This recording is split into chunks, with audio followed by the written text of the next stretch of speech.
नमस्कार दोस्तों, मैं हूं अभिषेक चौहान और मैं आप सभी का हार्दिक स्वागत करूंगा आपके अपने YouTube चैनल आइकॉनिक स्टडीज़ पर। दोस्तों, आज के इस क्लास में हम डिस्कस करने वाले हैं गुप्तोत्तर काल से संबंधित ऐसे क्वेश्चन आंसर जो कि आप लोगों के लिए बहुत ज़्यादा महत्वपूर्ण हैं। दोस्तों, टॉपिक बहुत शानदार है और ये सभी क्वेश्चंस आप लोगों के एग्ज़ाम के लेवल के होने वाले हैं। दोस्तों, आज की वीडियो में हमने सिर्फ सिलेक्टेड क्वेश्चंस को ही कवर किया है, तो मेरी आपसे रिक्वेस्ट है कि आप लोग इस वीडियो को एक बार पूरा कंप्लीट जरूर कीजिए। शुरुआत करेंगे दोस्तों आज के हमारे पहले और बेहद ही शानदार क्वेश्चन के साथ में। तो आज का पहला क्वेश्चन दोस्तों आप सभी की स्क्रीन पर दिया गया है कि वह चीनी यात्री जिसने भीनमाल की यात्रा की थी, दोस्तों बताइए वह चीनी यात्री कौन था। बिल्कुल दोस्तों, स्टार मार्क करेंगे इस क्वेश्चन को हम। तो सही आंसर है दोस्तों हेन सांग। दोस्तों हेन सांग वह चीनी यात्री था जिसने भीनमाल की यात्रा की थी। तो पहले क्वेश्चन का सही उत्तर रहेगा ऑप्शन नंबर सी, हेन सांग। ठीक है दोस्तों, चलिए आगे है। लेकिन दोस्तों इसके अलावा यदि आपको इनमें से किसी भी क्वेश्चन का आंसर पता है तो नीचे कमेंट बॉक्स में आपको उस क्वेश्चन का भी आंसर करते हुए जाना है। ठीक है ना, चलिए तो आगे है।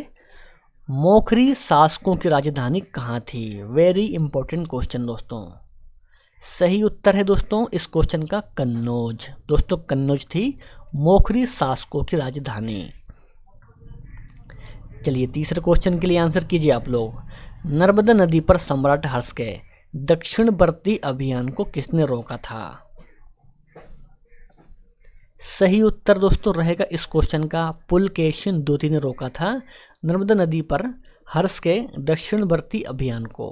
तो ऑप्शन नंबर बी यहाँ पर इस क्वेश्चन का सही आंसर है, पुलकेशिन द्वितीय। नेक्स्ट है कि हर्ष के शासनकाल की सूचनाएं किसकी पुस्तक में वर्णित है? बिल्कुल दोस्तों स्टार मार्क कीजिए इस क्वेश्चन को। सही उत्तर है कल्हड़। दोस्तों कल्हड़ की पुस्तक में वर्णित है हर्ष के शासनकाल की सूचनाएं। तो ये भी आपको ध्यान में रखना है। दोस्तों ये सभी क्वेश्चंस सिलेक्टेड हैं और आपके एग्ज़ाम के लेवल के हैं, तो वीडियो को बिल्कुल भी स्किप नहीं करना है आपको। ठीक है ना, चलिए आगे बढ़ेंगे हम। चीनी यात्री हेनसांग ने किस विश्वविद्यालय में अध्ययन किया था? तो राइट आंसर है नालंदा विश्वविद्यालय में दोस्तों अध्ययन किया था चीनी यात्री हेनसांग ने। आगे है कि बोरोबुदुर का विश्व प्रसिद्ध बौद्ध स्तूप का निर्माण किन शासकों के द्वारा करवाया गया था? बोरोबुदुर का विश्व प्रसिद्ध बौद्ध स्तूप का निर्माण दोस्तों ये करवाया गया था शैलेंद्र शासकों के द्वारा। सही उत्तर इस क्वेश्चन का रहेगा ऑप्शन नंबर सी। सम्राट हर्ष ने अपनी राजधानी थानेश्वर से कहाँ स्थानांतरित की थी? सही उत्तर है कन्नौज। दोस्तों कन्नौज की थी हर्ष ने अपनी राजधानी स्थानांतरित। तो ये भी आपको ध्यान रखना है। सही उत्तर इस क्वेश्चन का रहेगा ऑप्शन नंबर सी। ठीक है ना, चलिए तो आगे है कि सम्राट हर्षवर्धन ने 2 महान धार्मिक सम्मेलनों का आयोजन किया था। दोस्तों बताइए वे कहाँ किया था?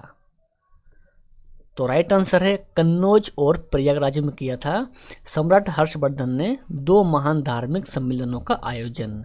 तो इसके हिसाब से ऑप्शन नंबर ए हमारे इस क्वेश्चन का सही उत्तर है। कवि बाणभट्ट निवासी थे। दोस्तों कहाँ के थे निवासी कवि बाणभट्ट? तो इस क्वेश्चन का सही आंसर होता है उपयुक्त में से कोई नहीं, यानी कि ना तो पाटलिपुत्र के, ना थानेश्वर के, ना भोजपुर के दोस्तों। तो कवि बाणभट्ट दोस्तों निवासी थे वर्तमान के बिहार के छपरा जिले के। कहाँ दोस्तों? तो छपरा जिले के कवि बाणभट्ट निवासी थे। तो ये भी आपको बिल्कुल ध्यान में रखना है। ठीक है ना, चलिए तो आगे है कि हर्षचरित नामक पुस्तक किसने लिखी है? तो इस क्वेश्चन का सही आंसर होता है बाणभट्ट। दोस्तों बाणभट्ट के द्वारा लिखी गई है पुस्तक हर्षचरित्र। ठीक है ना, हमारा 11वां क्वेश्चन, गुप्तोत्तर युग में प्रमुख व्यापारिक केंद्र था। तो राइट आंसर होता है कन्नौज। दोस्तों कन्नौज था गुप्तोत्तर युग में प्रमुख व्यापारिक केंद्र, यानी कि राइट आंसर इस क्वेश्चन का दोस्तों ऑप्शन नंबर ए रहेगा। ठीक है ना, चलिए तो आगे है। हेनसांग की भारत यात्रा के समय कौन सा नगर सूती कपड़ों के उत्पादन के लिए प्रसिद्ध था? वेरी इंपॉर्टेंट क्वेश्चन दोस्तों। सही उत्तर होता है मथुरा। दोस्तों मथुरा था हिंदुस्तान की भारत यात्रा के समय सूती कपड़ों के उत्पादन के लिए प्रमुख स्थान। तो यानी कि इस क्वेश्चन का सही आंसर होता है ऑप्शन नंबर बी। आगे है कोशे शब्द का प्रयोग किया गया है। सही उत्तर होता है रेशम के लिए। दोस्तों रेशम के लिए किया गया है कोशे शब्द का प्रयोग। आगे है कि आदि शंकराचार्य द्वारा स्थापित चार मठ कहाँ स्थित है। दोस्तों ये क्वेश्चन परीक्षाओं में कई बार पूछा जाता है। तो मेरे प्यारे साथियों वे चार मठ हैं ज्योति मठ, द्वारका, पुरी और श्रृंगेरी। दोस्तों ये चार मठ हैं जो कि आदि शंकराचार्य के द्वारा स्थापित किए गए हैं। यानी कि इस क्वेश्चन का सही आंसर ऑप्शन नंबर डी रहेगा। शूद्रक द्वारा लिखी हुई प्राचीन भारतीय पुस्तक मृच्छकटिकम का विषय था। सही उत्तर होता है एक धनी व्यापारी और एक गणिका की पुत्री की प्रेम गाथा। दोस्तों ये था शूद्रक द्वारा लिखी गई प्राचीन पुस्तक मृच्छकटिकम का विषय वस्तु। तो इसको भी आपको बिल्कुल ध्यान में रखना है, ठीक है ना। चलिए तो आगे है एक महान रोमानी नाटक कादम्बरी के लेखक कौन हैं। सही उत्तर होता है बाण भट्ट। दोस्तों बाण भट्ट हैं कादम्बरी के लेखक। आगे है कि हर्षवर्धन की आरंभिक राजधानी कहाँ थी। तो राइट आंसर है थानेश्वर। दोस्तों थानेश्वर थी हर्षवर्धन की आरंभिक राजधानी। तो इसको भी आपको ध्यान रखना है। चलिए तो आगे है कि निम्नलिखित में से कौन से युग में सही सुमेलित नहीं है। तो इस क्वेश्चन का सही आंसर है ऑप्शन नंबर ए विक्रमादित्य चेतन। दोस्तों ये सही सुमेलित नहीं है। तो यानी कि राइट आंसर इस क्वेश्चन का हमारा ऑप्शन नंबर ए रहेगा। चलिए तो आगे है कि 13वीं शताब्दी में राजस्थान के माउंट आबू में प्रसिद्ध दिलवाड़ा का मंदिर किसने बनवाया था। सही आंसर है तेजपाल। दोस्तों तेजपाल के द्वारा बनवाया गया था राजस्थान के माउंट आबू में प्रसिद्ध दिलवाड़ा का मंदिर। तो सही उत्तर इस क्वेश्चन का रहेगा ऑप्शन नंबर डी। 21 है कि मध्य प्रदेश में खजुराहो मंदिर खजुराहो समूह के स्मारकों में किस धर्म या फिर धर्मों के मंदिर हैं। सही उत्तर होता है हिंदू तथा जैन दोनों के। यानी कि दोस्तों खजुराहो के समूह स्मारकों में हिंदू और जैन धर्मों के मंदिर हैं। सही उत्तर इस क्वेश्चन का रहेगा ऑप्शन नंबर सी। तो ये भी आपको बिल्कुल ध्यान में रखना है, ठीक है ना। चलिए तो आगे है संस्कृत नाटक नागनंदी की रचना किस शासक के द्वारा की गई थी। तो राइट आंसर होता है हर्षवर्धन के द्वारा की गई दोस्तों संस्कृत नाटक नागानंद की रचना, ठीक है ना। चलिए तो आगे है खजुराहो मंदिरों का निर्माण किसने किया था। सही उत्तर है चंदेल राजपूत के द्वारा किया गया था खजुराहो के मंदिर का निर्माण। 24 है कि निम्न में से किस प्रतिहार राजा ने आदिवराह की उपाधि ग्रहण की थी।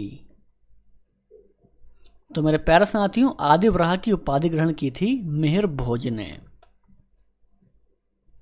25 प्रतिहार वंश का महानतम राजा कौन था। वेरी इंपॉर्टेंट क्वेश्चन दोस्तों।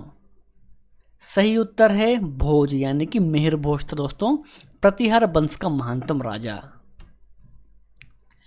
दिद्दा नाम की रानी ने भारत के किस भाग पर 1980 से 1003 ईस्वी तक शासन किया था।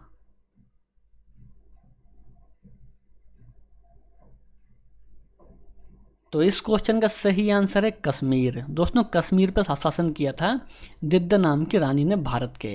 यानी कि ऑप्शन नंबर बी यहाँ पर इस क्वेश्चन का ये राइट आंसर रहेगा। निम्नलिखित में से किसने हुण शासक मिहिर कुल को पराजित किया था। दोस्तों मिहिर कुल को पराजित किया था यशोधर्मन ने। तो राइट आंसर इस क्वेश्चन का ऑप्शन नंबर बी रहेगा। आगे है कि हुण विजय के पश्चात गुप्त शासक स्कंदगुप्त ने कौन सी उपाधि धारण की थी। राइट आंसर होता है विक्रमादित्य की उपाधि की धारण दोस्तों हुण विजय के पश्चात स्कंदगुप्त ने। तो ये भी आपको ध्यान रखना है। ऑप्शन नंबर बी यहाँ पर इस क्वेश्चन का ये सही उत्तर रहेगा। आगे है कि गुप्तोत्तर काल का महत्वपूर्ण सामाजिक आर्थिक परिवर्तन निम्न में से किसे माना जाता है। तो मेरे प्यारे साथियों, सामाजिक आर्थिक परिवर्तन माना जाता है समानती व्यवस्था एवं भूमिधन प्रणाली को। तो राइट आंसर इस क्वेश्चन का ऑप्शन नंबर ए रहेगा। दोस्तों आज के लिए बस इतना ही। आज का ये वीडियो आपको कैसा लगा हमें कमेंट बॉक्स में आपकी राय जरूर बताएं। आपको वीडियो पसंद आया हो तो वीडियो को लाइक कर दीजिए, अपने दोस्त और भाई बहन में इस वीडियो को शेयर भी कर दीजिए। तो मिलेंगे हम नेक्स्ट वीडियो में। जय हिंद, वंदे मातरम।